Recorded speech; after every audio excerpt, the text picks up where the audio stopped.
Praise the lord.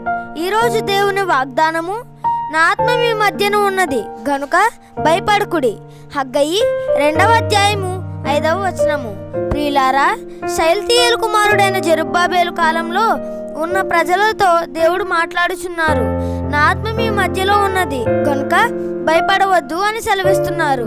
పరిశుద్ధాత్ముడు మన మధ్య బలముగా సంచరించుచున్న కాలంలో మనము జీవిస్తున్నాము గనుక మనము భయపడకుండా నిర్భయులుగా జీవించాలని దేవుడు కోరుచున్నాడు.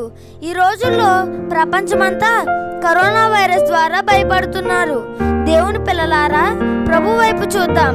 ఈ వైరస్ బారిన పడిన వారిని దేవుడు విడిపిస్తాడు గనుక ధైర్యము కలిగి జీవించుదాం. మీ జీవితాలలో ఈ వాగ్దానం దేవుడు నెరవేర్చునుగాక. ఆమెన్.